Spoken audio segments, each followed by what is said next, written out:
नमस्कार, स्वागत आपका हरियाणा न्यूज 24 पर। मैं हूं प्रिंस लांबा। मनोहर लाल खट्टर जो हिसार पहुंचे, लेकिन कहीं ना कहीं भजनलाल परिवार से पंगा मोल लेने का काम कर गए। अब उसका सीधा सीधा इफेक्ट चुनाव पर तो पड़ना ही था, क्योंकि चुनावी माहौल दिन ब दिन गर्माता जा रहा है।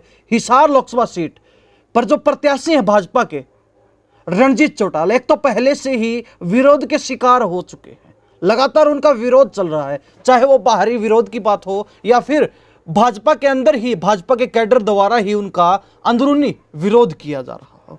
वहीं मनोहर लाल खट्टर ने कुछ ऐसा बोल दिया भजनलाल परिवार को लेकर, चौधरी भजनलाल को लेकर, जिसके बाद उन्हें अपनी बात से गुलाटी मारनी पड़ी, पलटी मारनी पड़ी, अपनी बात को बदलना पड़ा। और उस बात को बदलने के चक्कर में, छुपाने के चक्कर में उन्हें एक बार फिर एक ऐसा सफेद झूठ बोलना पड़ गया जिसको पर्दे से ढकने का प्रयास जरूर था, लेकिन वो झूठ जो है बेनकाब हो गया। भरी सभा के अंदर मनोहर लाल खट्टर का वो झूठ पकड़ा गया। पहले वीडियो देख लीजिए किस प्रकार जो है एक दिन पहले मनोहर लाल खट्टर हिसार में आकर रैली के बीच चौधरी भजनलाल को लेकर एक साखी सुनाते हैं, और कहीं ना कहीं दूसरे ही दिन अपनी बात को पलटते हुए, अपनी बात को मायनों को बदलते हुए, और कहीं ना कहीं अपनी पुरानी बात को छुपाने के लिए एक नया झूठ बोल देते हैं। और वही झूठ जो है उनको बेनकाब करने का काम कर देता है, उनकी कहीं ना कहीं राजनीतिक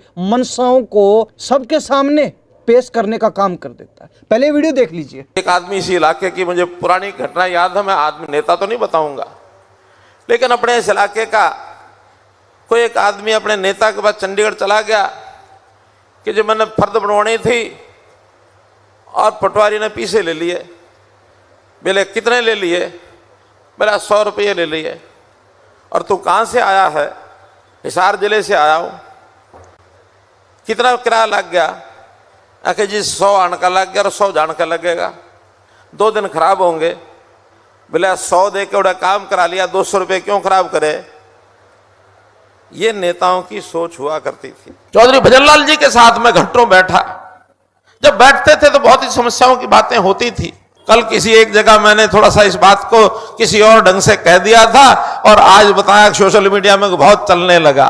मेरे चौधरी भजनलाल जी से बहुत अच्छे संबंध, घंटों बैठते थे, लेकिन समस्याओं का हल करने के लिए उस समय जो विचार करते थे, मैंने तो केवल उसका उल्लेख किया था। तो सुन लिया आपने मनोहर लाल खट्टर पूर्व मुख्यमंत्री को, जो हिसार पहुंचे तो उन्होंने चौधरी भजनलाल को लेकर एक साखी सुनाई, जिसमें उन्होंने कुछ अधिकारियों के पैसे लेने देने के साथ ही काम करने की बात को लेकर एक साखी सुनाई थी। तो वही दूसरे ही दिन अब उनको कहीं ना कहीं चौधरी भजनलाल के परिवार से पंगा लेना रास नहीं आया। उनको वो बात खटकती रही, और कहीं ना कहीं उसी खटक को दूर करने के लिए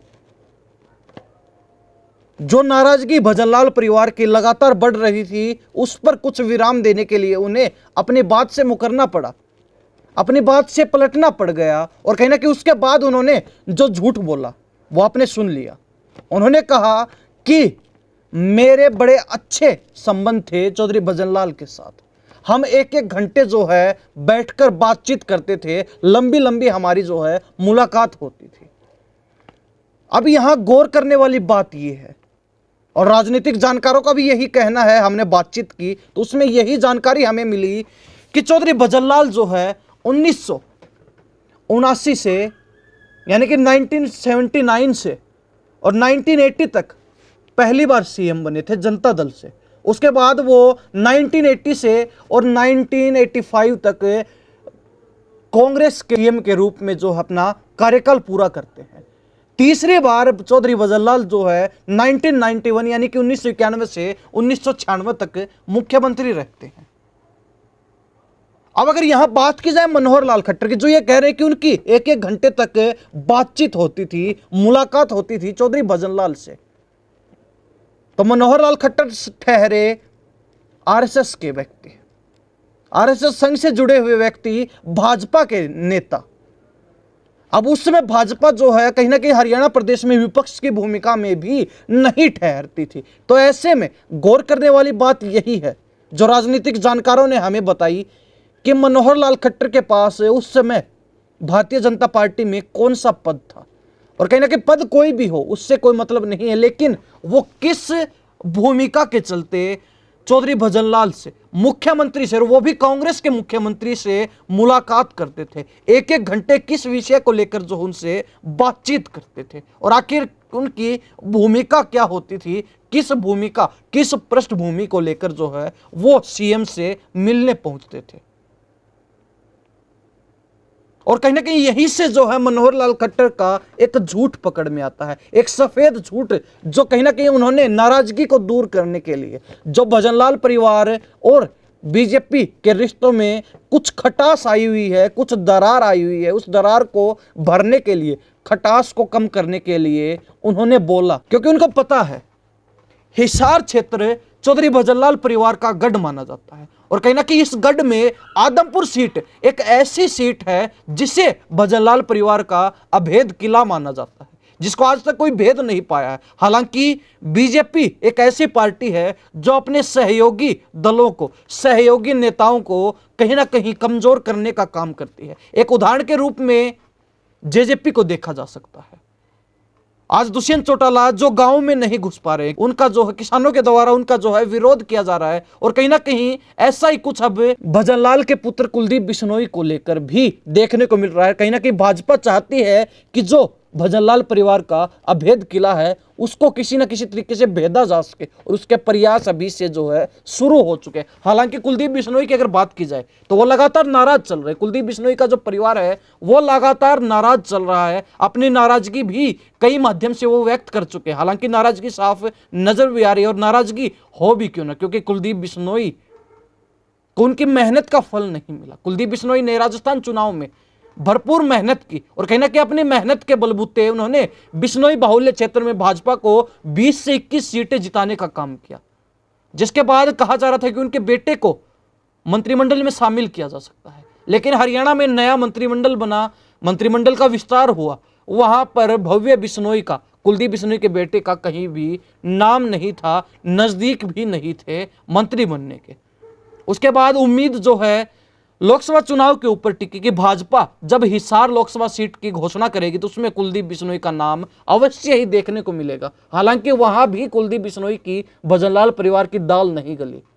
तो ऐसे में कहीं ना कहीं नाराजगी स्वाभाविक है कि किस तरीके से जो है कुलदीप बिश्नोई का यूज एंड थ्रो हो गया, और कहीं ना कहीं अब बीजेपी जो है उनको तेवर दिखाने भी लगी है। तो ऐसे में कहीं ना कहीं नाराजगी बढ़ना स्वाभाविक था।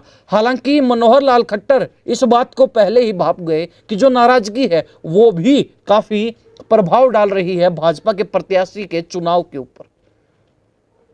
और कहीं ना कहीं ऐसे में जो मनोहर लाल खट्टर ने बोला, और उस बात को अब जो है उससे पलटना पड़ रहा है। एक ही दिन में मनोहर लाल खट्टर को उस बात को छुपाने के लिए दूसरा झूठ बोलना पड़ गया, और झूठ भी भरी सभा में बोला, भरी जनसभा में बोला, हजारों लोगों के सामने बोला।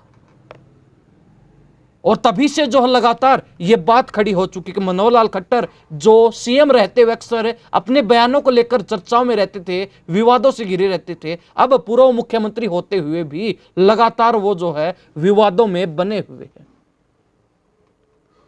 हालांकि इसका सीधा सीधा इंपैक्ट जो है हिसार सीट की बात की जाए या फिर सिरसा लोकसभा सीट की बात की जाए, दोनों सीटों पर ही पड़ने वाला, क्योंकि भजनलाल परिवार का दोनों ही सीटों पर अच्छा खासा जो है वर्चस्व माना जाता है। ऐसे में कहीं ना कहीं मनोहर लाल खट्टर जो अपना जुबानी हमला करके, जुबानी वार करके, शब्दों के माध्यम से भजनलाल परिवार को घेरना चाहते थे, भजनलाल परिवार का नाम लेकर कहीं ना कहीं वोट बटोरना चाहते थे, अब उनका वो पासा जो है उन पर ही हावी होता नजर आ रहा था। और ऐसे में कहीं ना कहीं उसी भारीपन के चलते, उसी दाव जो बीजेपी के ऊपर ही भारी पड़ता हुआ नजर आ रहा था, जो बीजेपी का खेल बिगाड़ना शुरू कर चुका था, उसको जो है रोकने के लिए मनोहर लाल खट्टर द्वारा एक बार फिर जो है एक झूठ बोला गया, और वो झूठ पकड़ में भी आ चुका है। हालांकि अब गौर करने वाली बात यह है कि मनोहर लाल खट्टर को आखिर उस बात से मुकरना क्यों पड़ा। बड़ा सवाल यही था कि मनोहर लाल खट्टर को आखिर उस बात को छुपाने के लिए दोबारा दूसरे ही दिन झूठ क्यों बोलना पड़ा।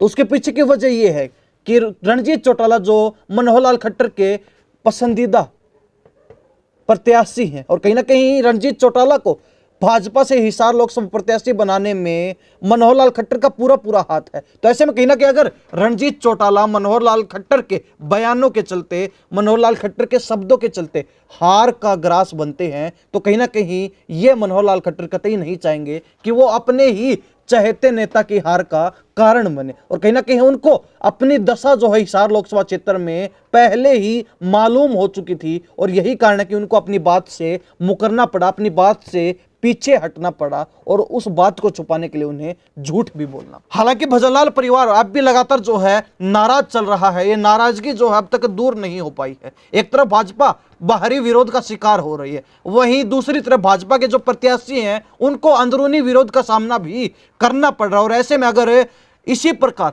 बड़े बड़े क्षेत्रीय नेताओं के चंगुल में भी भाजपा प्रत्याशी फंस जाएं, अपनी पार्टी के नेताओं के चंगुल में अगर फंस जाएं, तो उनका चुनाव जीतना कितना मुश्किल हो सकता है, इस बात का अंदाजा यहीं से लगाया जा सकता है कि पूर्व मुख्यमंत्री को अपनी बात से, अपने शब्दों से पीछे हटना पड़ा, अपनी बात से पलटी मारनी पड़ी। खैर, हरियाणा प्रदेश के लोग और विशेषकर हिसार लोकसभा क्षेत्र के लोग इस बारे में क्या सोचते हैं, कमेंट में अपनी राय जरूर दीजिए। इन्हीं सब बातों के साथ मैं प्रिंस लांबा, हरियाणा न्यूज़ 24। नमस्कार, जय हिंद।